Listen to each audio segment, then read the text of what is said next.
So we've got, so 2.5 is about average rate of change and net change, okay? A big question I've been having is what's the difference, okay?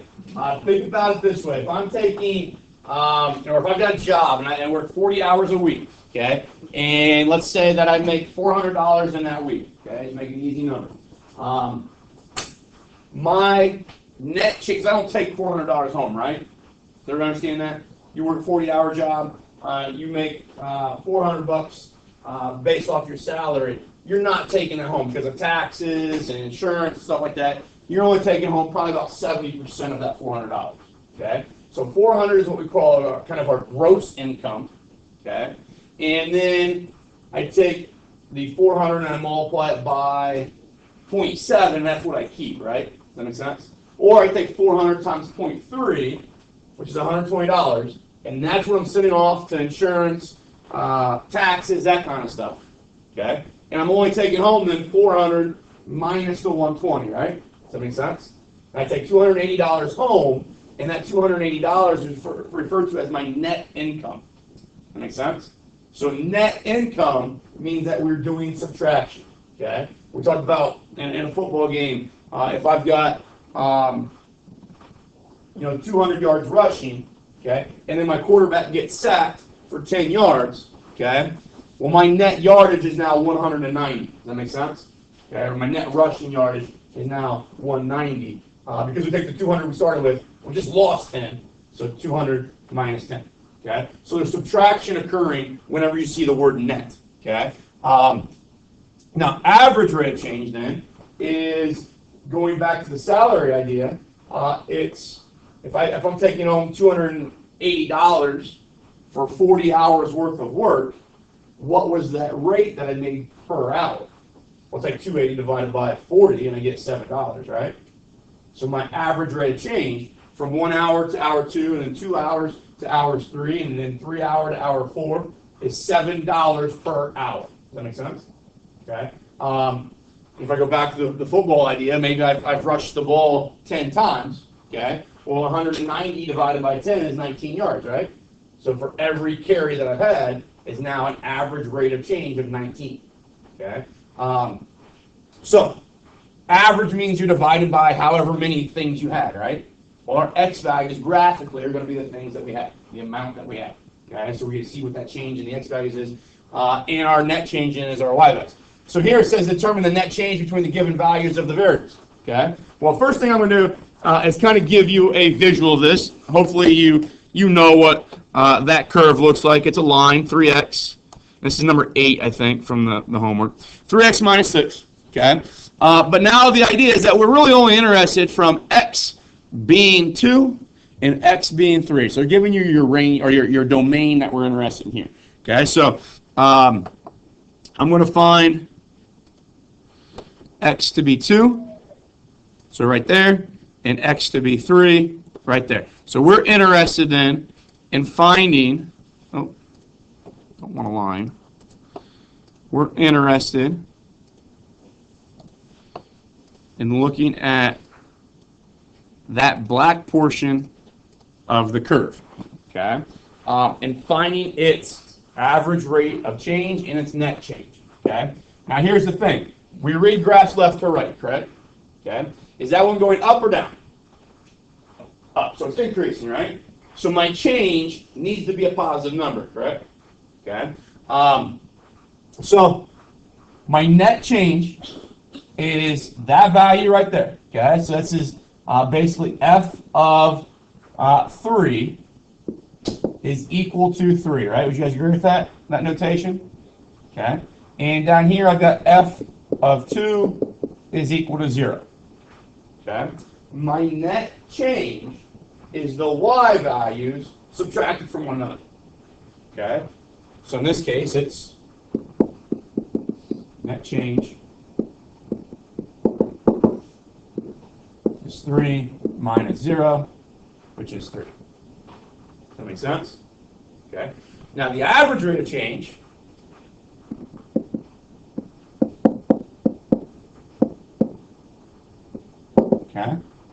is my y values subtracted from one another. Okay, so I went f of 3 minus f of 2. Okay, then on the bottom, I put my x values subtracted from one another. Okay, and that's 3 minus 2. So it gives me 3 on top, gives me 1 on the bottom, right? So my average rate of change is 3.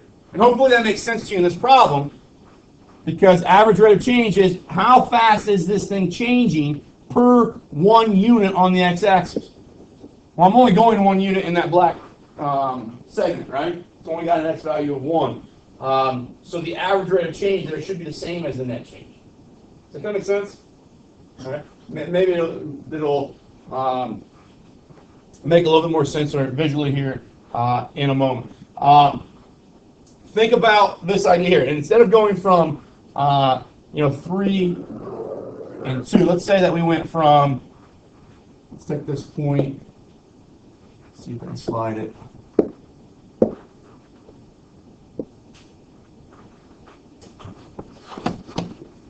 Instead of looking at x values between 2 and 3, let's look at that line now, that black segment, from 1 to 3. Okay? Well, now, my y value goes from, it's a bad Monday with my computer right now. Control Z. All right, so we've got this y value of -3, right? This y value of +3, correct? How much change has occurred between those y values? 6, okay? So my net change here is 6, okay? 3 minus -3 gives me that +6. Now, my average rate of change has to take in the concept or the idea that we're now traveling from an x value of -1 to an x value of 3, right? Okay. So now it's a larger gap, right? Okay. And we know that average rate of change for a line is the same thing as slope. So we need to be able to get back to 3, because that's the slope of this line, right? Well, how can I get 6 back to 3? Divided by 2. The reason we divided by 2 is because the difference in those x values is 2, right? Okay, so I take average rate of change, which is my net change, divided then by the x value change, and the x value change is 2, and again, it gives me average rate of change to be 3. Okay, understand though, the net change, depending on the x values that I look at, my net change could be a different number. It could be 6, it could be 9, it could be 12, whatever. Okay. But because every time that I do it for a line, I try to find the average rate of change for that line, the slope should always be the same, right? We know for linear functions, slope is constant, no matter what 2 points you look at, okay? So we're always going off the idea that we're going to take f of some b value, okay? So maybe b value here is 3, okay? So f of b would be the y value that goes with that x value, minus then f of a, which is the same concept. So this is maybe our a value of 1, and that point right there, that's y value would be f of a, and then you divide that by b minus a, and that's your average rate of change. And if you think about it, f of b is a y value, maybe it's your second one. F of a is maybe your first y value. B was the x value that went with that that second y value. So b is your x value that went with this y value. So call that x2. And then a was the x value that went with that y value. So we'll call that x1. And what formula is that? That's just slope. Okay. And that's consistent throughout any type of function you see.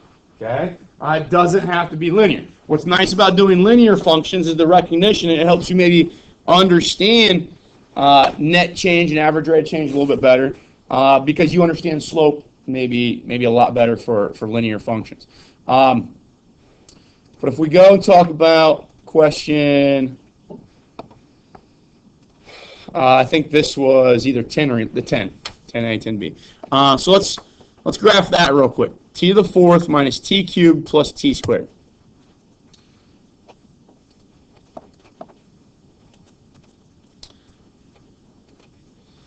So obviously I don't have t, so I use x, but x to the fourth plus, what was it, or minus x cubed plus x squared. All right, so you see that curve, okay? Looks kind of parabolic, but it's kind of jacked up right here, correct? Okay, and you saw that, as I started adding or subtracting, it even at one point kind of looked like a W, didn't it? If I would have just graphed,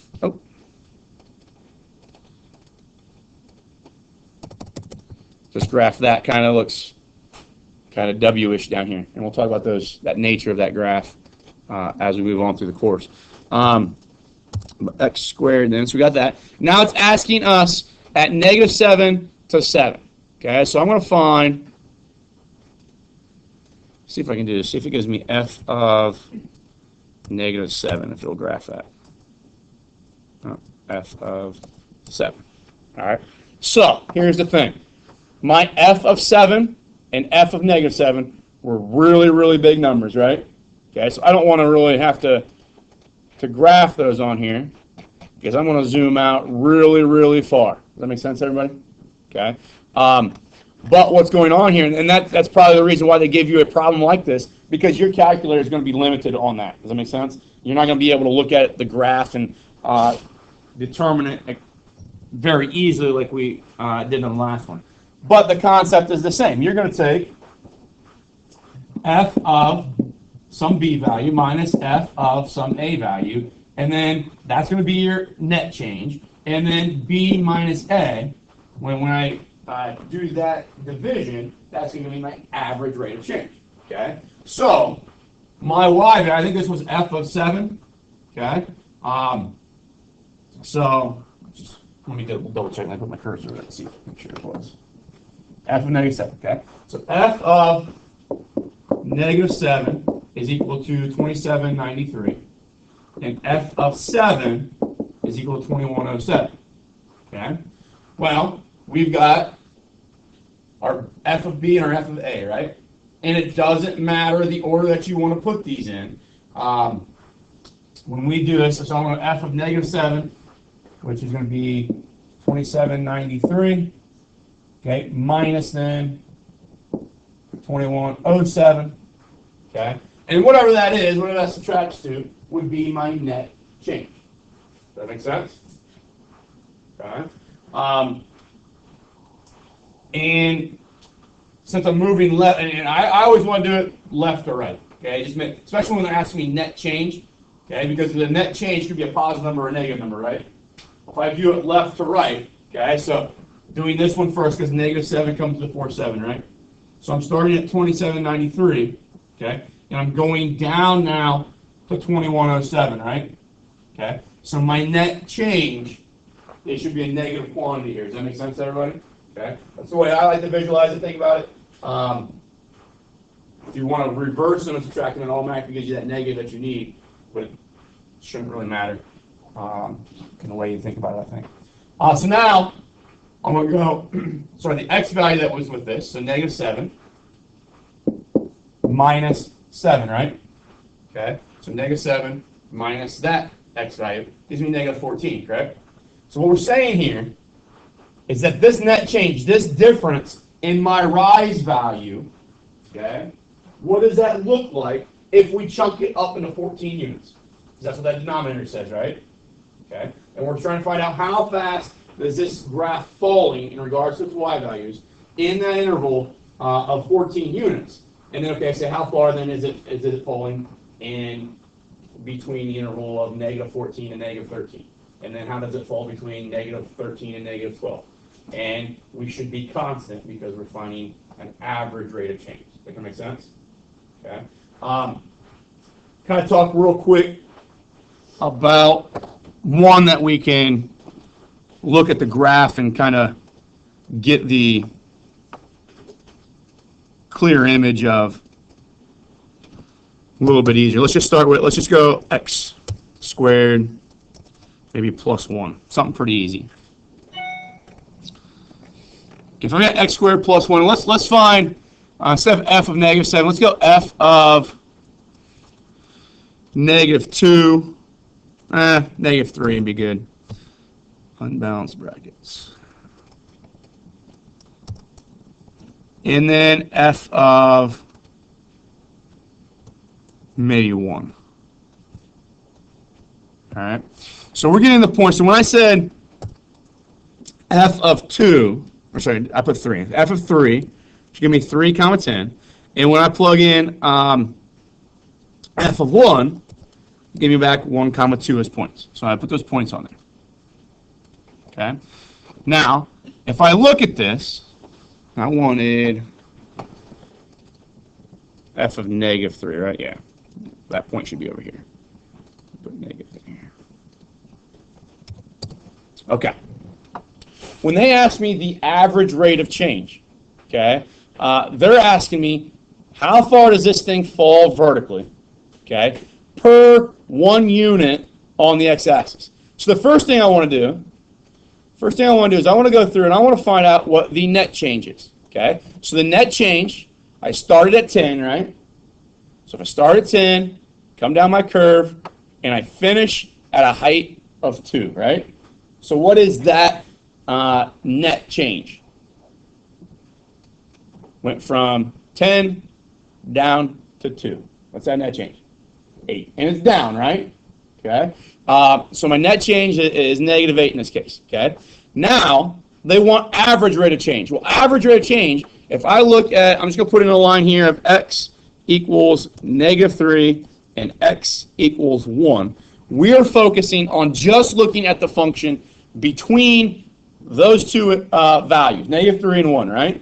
And we're asking, what is the average in which this thing changes per 1 unit of time, if we let our x-axis be a time axis, per 1 unit of time, how fast is this thing falling, okay? And it should be constant because we're taking an average, okay?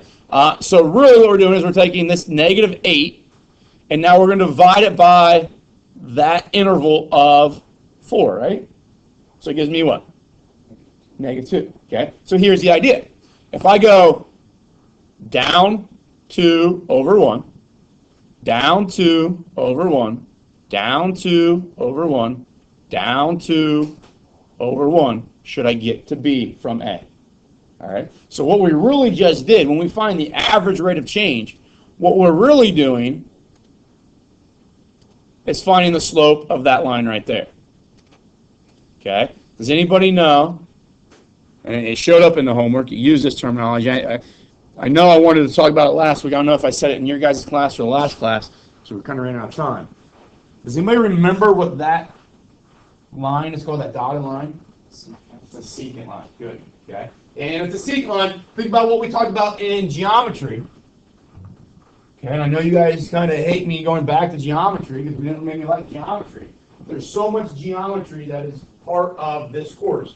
If you remember in geometry, we called that line G a secant for a circle. Okay, a line that intersects your circle 2 times is a secant, right? Okay. What do we call from this point here? I think they're calling it C. What do we call the segment from C to D in a circle? It's a chord. Okay.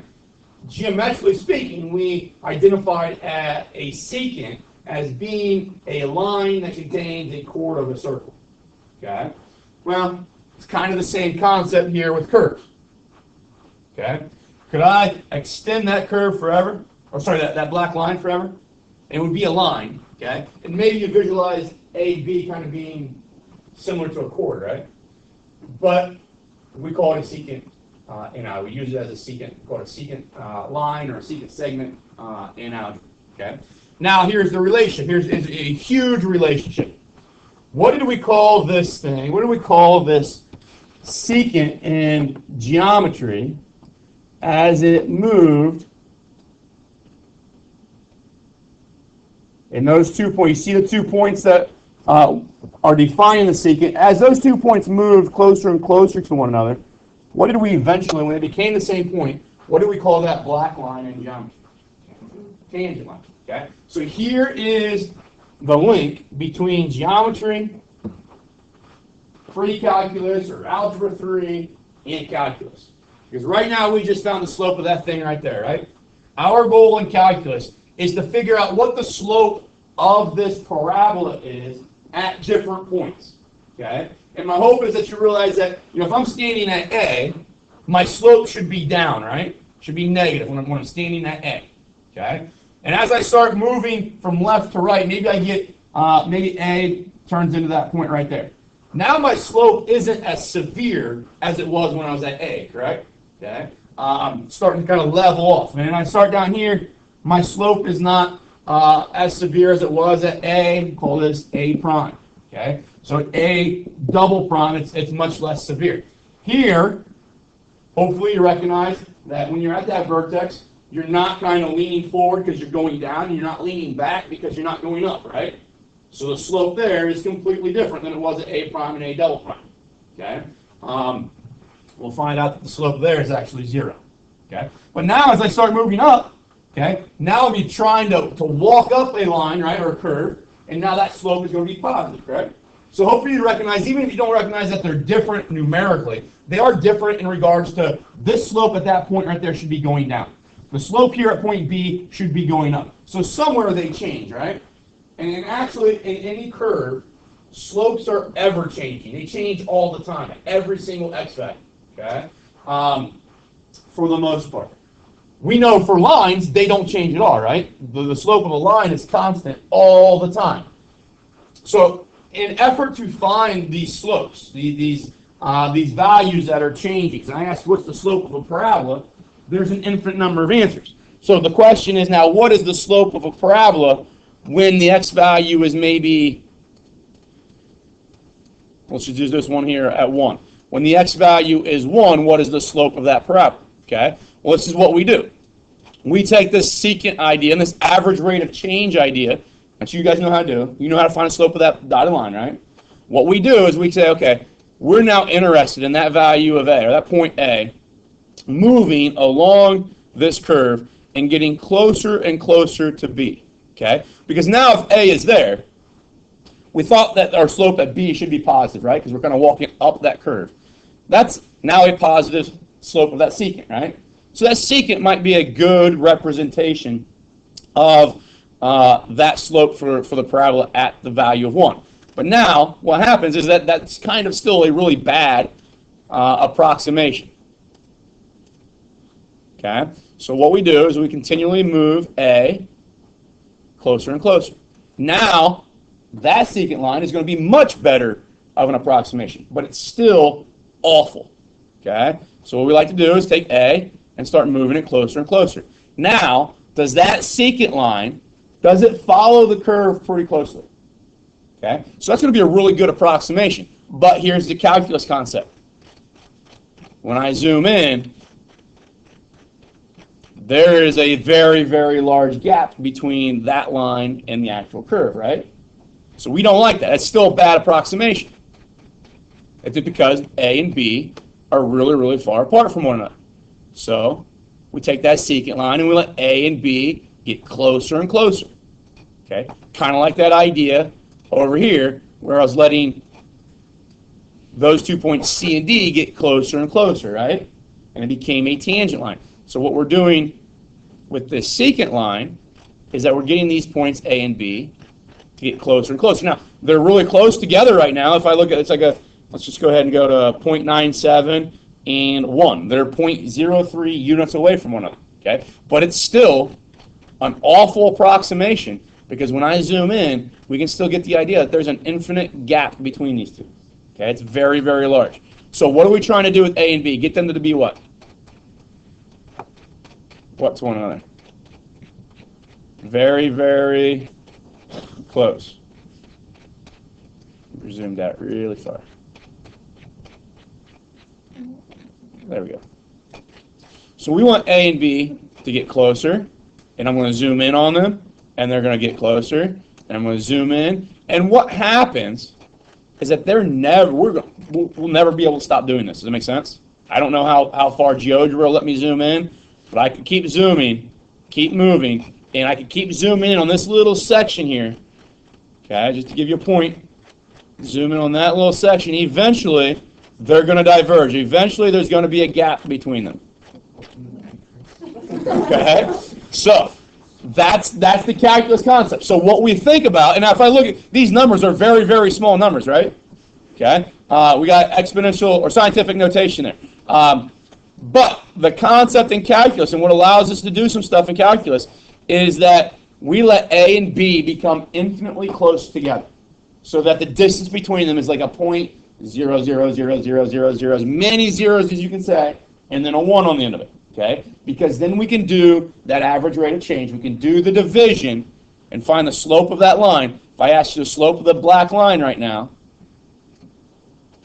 let's see here. Slope of the black line, crap. I don't know why it does that. Okay, so I guess it's just extending that line forever. Should have been a smaller little triangle. It's going to be a rise over run triangle here if we ever get zoomed out far enough. But we're seeing there at that point, the slope of the curve is 2. Does that make sense? Okay. But as we move, okay, now let's say that we're looking at, let's just go up to, let's see if we get B and A to go up to, an X value of around 1.75, something like that. The slope is now 2.37. It's not 2 anymore, right? And it changes at every X value that we can choose. And that's the idea of calculus. We basically take this function here, okay, which is f of, I'll write on here so we can see it in the video. You don't need to know this right now, but we take f of B minus F of A all over B minus A, okay? And the idea then, we'll write this a little bit different in calculus because we don't like this B minus A. We don't like that difference. We call that difference H in calculus a lot of times. But what we do is we take what we call a limit, okay? And we let that distance, B minus A, approach 0. And B minus A is that distance between the two X values. So if we can make that distance approach 0, that means those 2 points are going to become very, very close to one another, right? They're going to be almost on top of one another. But they approach 0, they never get to 0, okay? But this is simply slope of the secant line. And if we can make the difference in those X values become very, very small, we actually get the slope of what we call a tangent line, okay? And that then is the slope of that curve at that point. Okay. And that's what you learn in about 16 weeks of calculus, the first 16 weeks of calculus. But you learn kind of a long way of finding those values like we just did, and we use this formula here, and we input values, do the division, do the algebra, that kind of stuff. But then we do some really easy, nice tricks that allow us to find those slopes a lot quicker. Okay. Does that kind of make sense? Did I answer your questions with average rate of change and net change? Right. But I know this stuff, right, we just talked about really isn't all that necessary for the course.